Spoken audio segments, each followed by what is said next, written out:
everybody, I'm Chris Provost, and you're watching Provost Park Pass. And today's video is crazy because Amanda, Miles, and I had an amazing opportunity to go to Italy.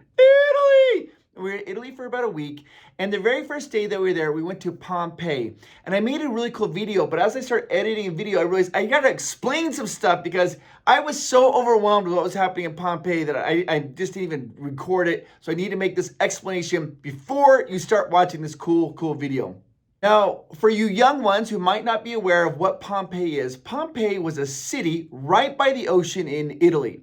It's a thriving city. And in 79 AD, like almost 2,000 years ago, this giant volcano called Mount Vesuvius erupted. And the volcano was about 6 miles away from Pompeii.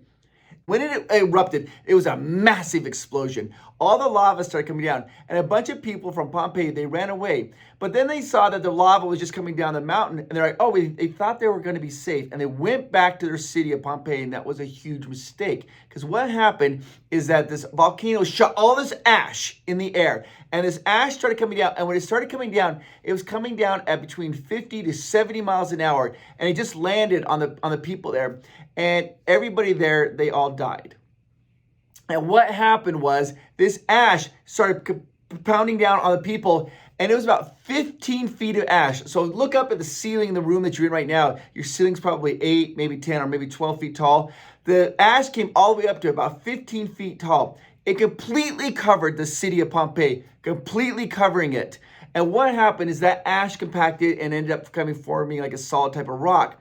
Well, all the bodies and people and things that are in Pompeii, they ended up like decaying. And when the Pompeii was discovered at around 1500 years later, as they were digging and excavating it, they realized that there were these caverns where the bodies once were, and they would pour like plaster of Paris in, and it would preserve the bodies. So they discovered Pompeii in 1500. Then they really started excavating it around the 1700s, a little bit here. They kind of looted the city, but then they really began excavating it around the 19th century.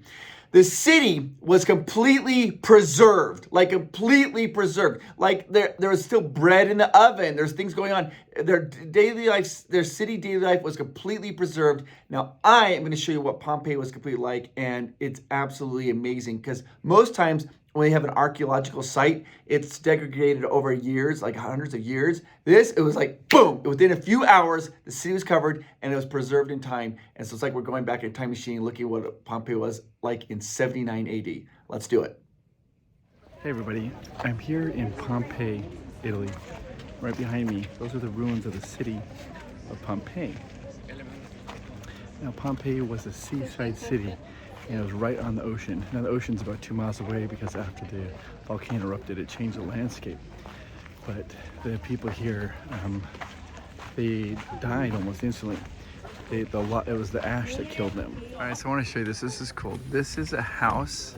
You'll notice that it's a very thin entrance there, but it goes out back here. You'll see it right here, the entrance. There's like a little stall here. This is where the merchants would sell stuff, because right here. But then come right down here, this is the actual house. You walk in the house and you'll see right there, that is a basin for water. And this would be a 2-story building, and the top stories were built of wood. And when it rained, they're slanted, so the rain would come in and drop in the basin. That's where they cool them off. And then if you were very wealthy, you would have a garden. See that little area there? That's like a garden. And they could go out there to cool themselves off. They have trees and stuff to cool down. Now this would have been a 2-story building, but the second story was all built with wood. So when the ash fell down, it was too hot. It burned everything away immediately.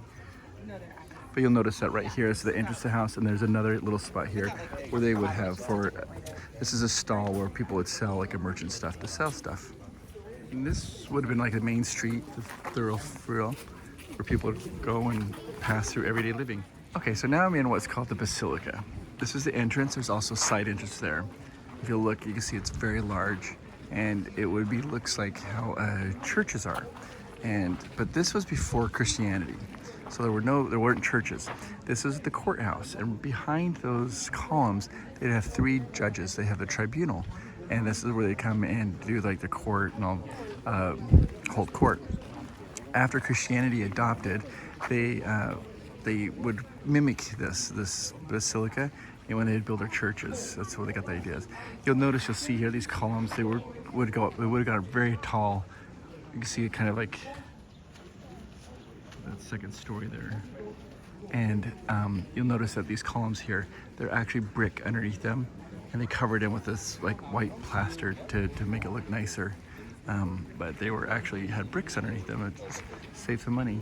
But those ones right there, those are real. That's real marble. That is. Yeah, there's the stairs that they'd walk in. All right, so that is Vesuvius. That is the volcano that erupted. And what happened when it erupted is that the city actually, I always heard that it happened instantaneous.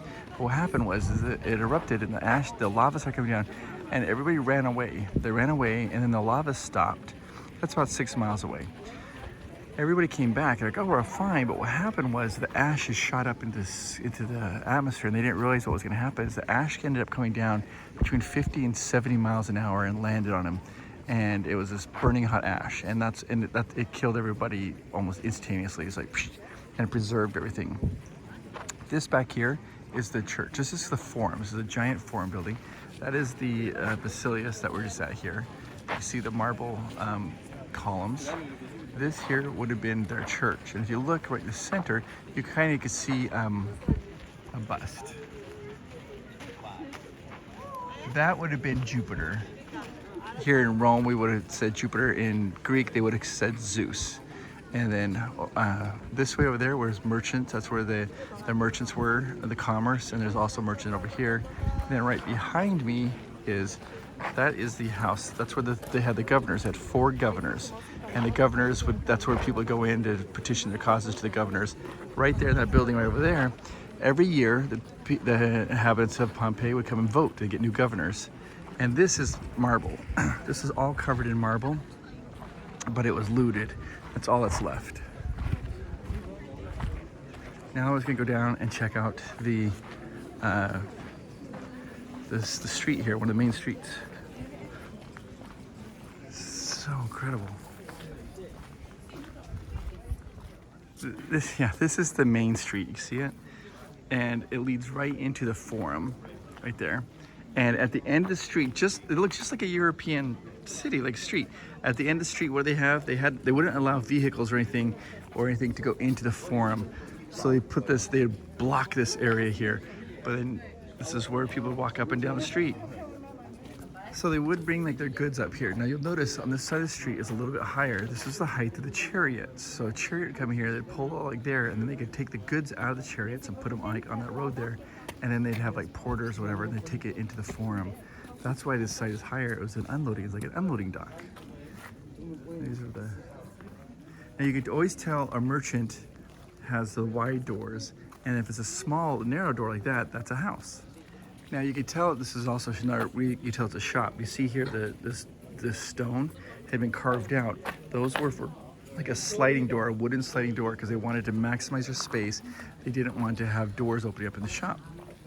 So they had these grooves there for wooden doors. This would have been a shop. All right, this is my favorite thing so far. So I'm in the main road here, the main road. Now the chariots would be pulled by animals, donkeys, horses, whatever. And the horses and animals, they would just eliminate, they'd poop right here in the main street. And they didn't have like sanitation. They would just leave it. So you notice that the sidewalk behind me, see the sidewalk? The sidewalk was elevated up, so the people would walk on the sidewalk. Now, but what if you had to cross the street? You don't want to cross the street with all the poop in the road. So they made these special steps. And you can see that they'd step there, and there. That would allow them to step across the street without having to step into the poop. And the reason there's a gap in the middle, that's where the tires would go for the cart. Now, this would have been a very wealthy home. Look at the floor, there's mosaic tile. Mosaic tile. Now, they would have had a door here closing this off. That was the basin where they collect water. But he'd want people to know. He'd want people to know that he was wealthy and had mosaic tile in his house. So outside his house, just outside, marking his territory, this is his property line. See a little mosaic line? That would let you know that, hey, I have mosaic artwork done for my floors inside. Look at that. He did that. Wow. Now you'll notice that there's some stairs going up. Of course, there's no second floor because all of it had been burned. But if you were wealthy, you had the second floor, you would have had on the second, if you were wealthy, like I was saying, on the second floor, you would have either had your servants living up there, or if you were a business-minded person, you might have rented it out to a person. If you rented it out for people, you would have the stairs come down to the main street because you don't want them walking through your house. If it was your servants, the stairs were in the back of the house. So this guy, he or woman, they would have rented this out because the stairs come right out here to the market street. Now, they would have got their water from those mountains, but eventually they made an aqueduct to let them have like running water. This was to commemorate the emperor when they built the aqueduct. The first emperor, his name was Augustus, and this is why this one was done in marble. The rest of them were done in stone. The aqueduct was completed about 70 years before the eruption. So only had running water for about 7 years, and then the eruption happened. Right now we're on a side street. I'm gonna get into the shade a little bit darker here. This would be a side street. It runs east and west.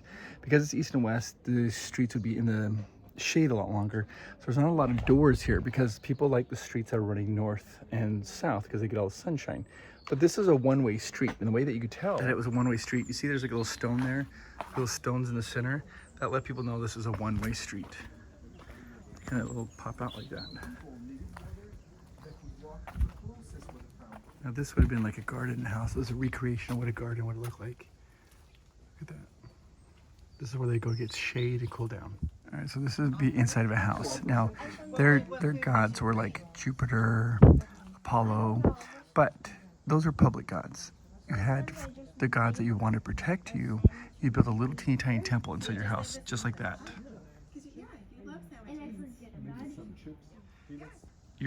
And this would be where your god was that would protect your house. And the gods they believe that protected your house were your ancestors, people that passed away.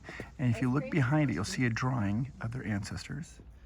And you would bring them stuff and you'd worship your ancestors and they would protect your house. And that's where you put like little food. Once a week you put their food there for your ancestors.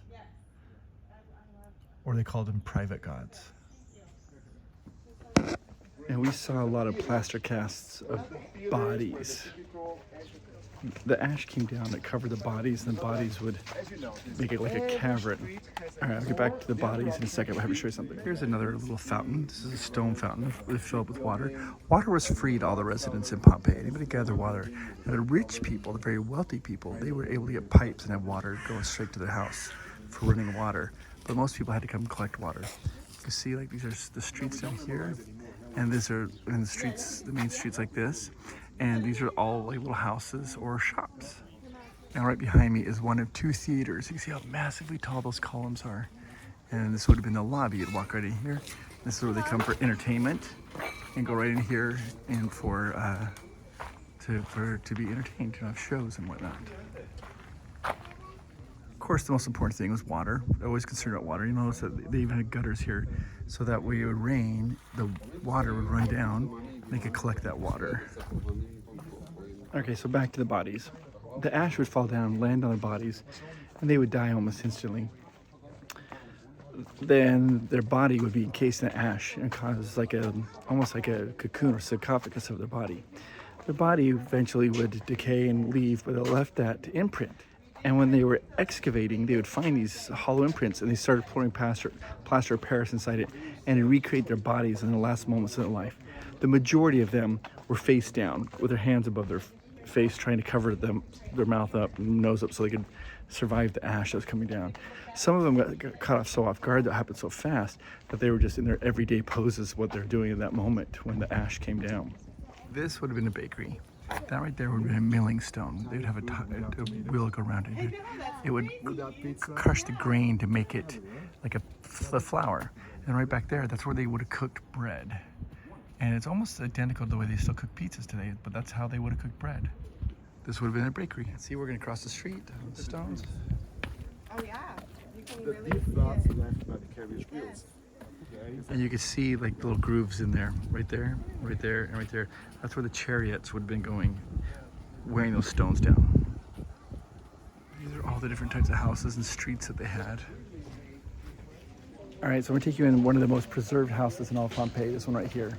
As it's almost perfectly preserved. Let's go and take a look at it. Wow, this is inside the house. Okay, so this would have been where they would have collected water.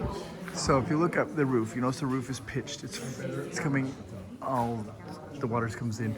Any rain would have been collected here. It would have dropped down here. Then see that little tiny hole right there? It would have drained down there into the cistern. And then as they needed it, they would take it in a bucket and lower it here to get their water. Now they had stairs, you'll see the stairs right over here.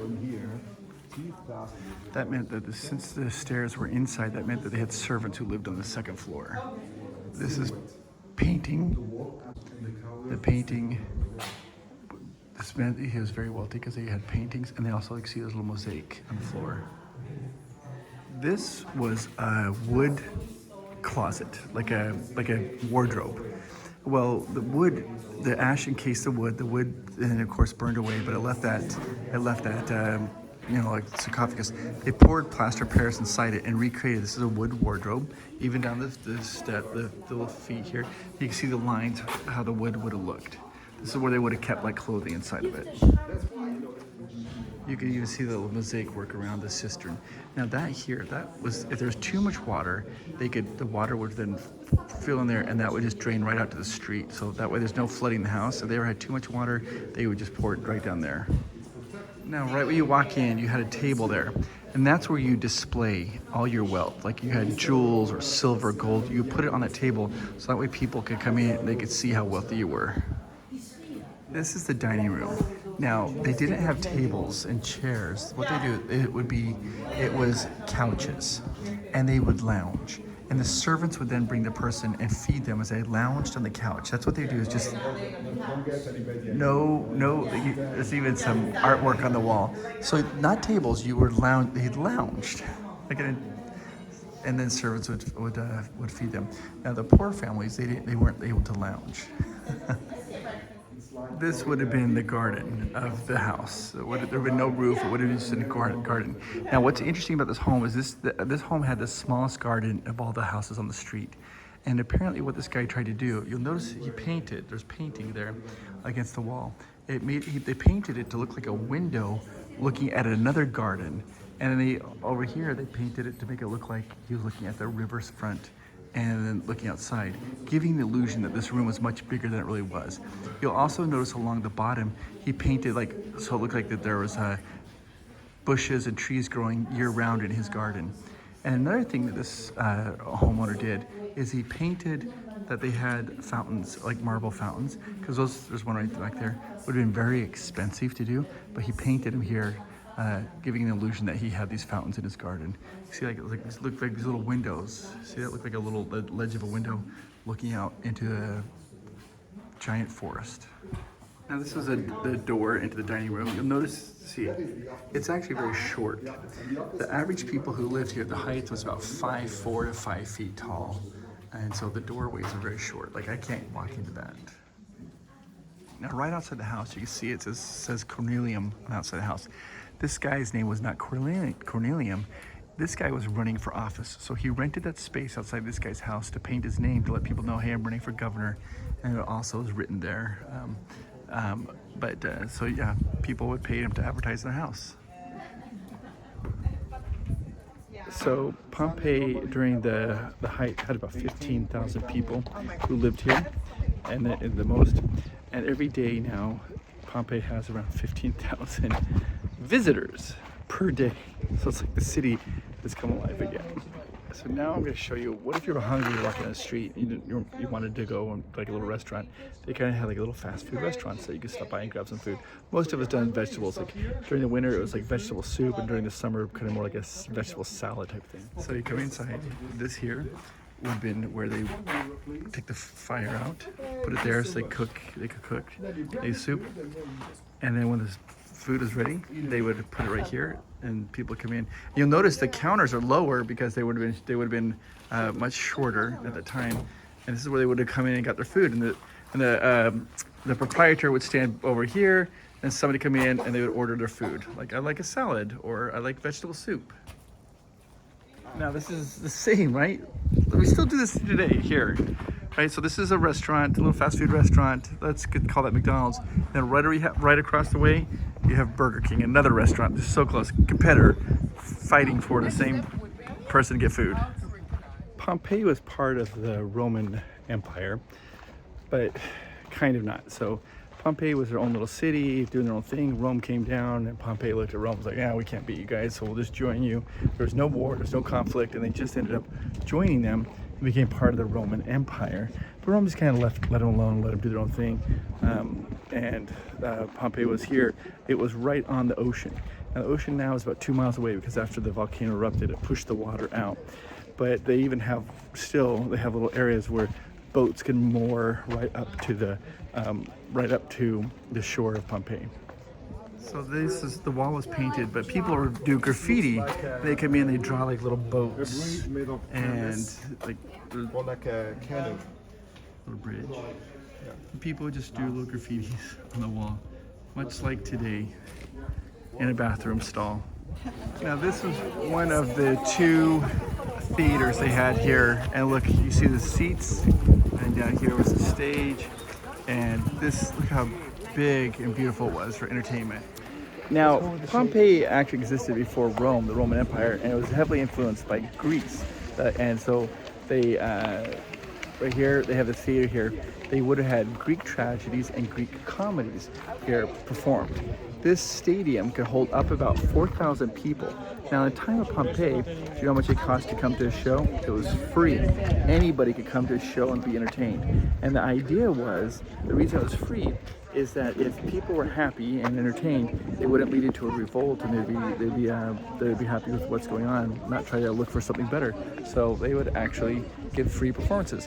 They still actually use this. They renovated this theater a little bit, and they still use it sometimes for summer performances. Now you'll notice that's lower. This is the marble here. This is when really the wealthy people, they would have come here and they would have, again, lounged. They would have laid on little couches or blankets or I don't know, pillows, and they would lounge. While the people who weren't as affluent would sit, lounge, lay down, sit. And outside the theater, you can still, they have a plaque that's still there of the architect. And what's the architect's name? It's Marcos Octavius Primus. He was the architect of the theater. This here is a stone, and these were people who were donors, just like we still do nowadays, right? Show donors. It says they're donors, the people who donated money. And then the fourth line down says Theater Tekvim. That means that this theater had a roof. So you see those poles across the top up there? It actually had a way they'd pull across these pulleys or whatever, and it would cover the roof so they all could sit in the shade. Can you believe that? They carve their names in if they're being a donor for the theater. How cool is that? This was a smaller theater, and I'm looking at it really from the backstage entrance, and this would hold about 1,000 people. They would have done comedies and tragedies mostly here. Now this giant open area here, this would have been the lobby for the theater. So they would come in that door, right, the main door here. They'd mill about and talk. If they're gonna go to the main theater, it would have been here, and the little theater is right over there. You can see the columns were holding the outside, and the center was just like an open court. Now, after Rome took over Pompeii, they wanted to introduce gladiators. Now you can see these little tiny doors behind me. This is where the gladiators would have lived. You'll notice, they were much shorter. And then they had this open area where that was like the lobby to the theater. They used that for training for the gladiators and also for the show for the gladiators. There you see those would have been the housing of the gladiators, and then this is where they trained them, and also would have had some shows for the gladiators. Rome brought the gladiators in.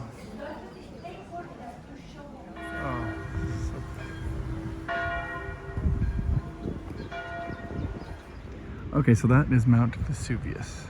That's right there. That's Naples right over there. And so the city was buried in ash, and it was lost at 79 AD. It wasn't discovered until 1500 when if somebody was digging it, they found it, and they kind of just, people just came in and started looting it. But around the 1700s, the king of Naples, he liked antiquities, and he says, let's excavate it, and they started excavating it. And at first a lot of people were stealing a lot of the gold and all that stuff, but now they preserve it. So it's one of the most perfectly preserved cities It was buried in ash and people forgot about it for 1,500 years. I know that was a very abrupt ending. I was so overwhelmed by it, by Pompeii and how cool it was. That's the ending. But guys, so this week I'm going to show you a bunch of things in Italy. Miles and I are going to be exploring tomorrow. We're going to see all these cool things in Rome. We're going to do a Vespa tour, which is one of my favorite things I've ever done in my life. We'll show you that video. We have lots of fun stuff coming up here. This week it's going to all be about Italy. All right, guys, you guys are the best. By the way, if you want, you can hit that like button and the subscribe button. That's a big way to say thank you. And then in just a few moments, you're going to see some names scrolling up and going down. Those are Patreons. Those are people who love Provost Park Pass. And if you want your name scrolling on that screen, there's a link down below. For $3 a month, you can become a Patreon and you can have your name scrolling on the screen as well. All right, guys, talk to you later. Bye-bye. Oh, and it's going to show us some recommendation. YouTube's going to think you really like that video if you want to click on that video. All right, talk to you guys later. Bye-bye.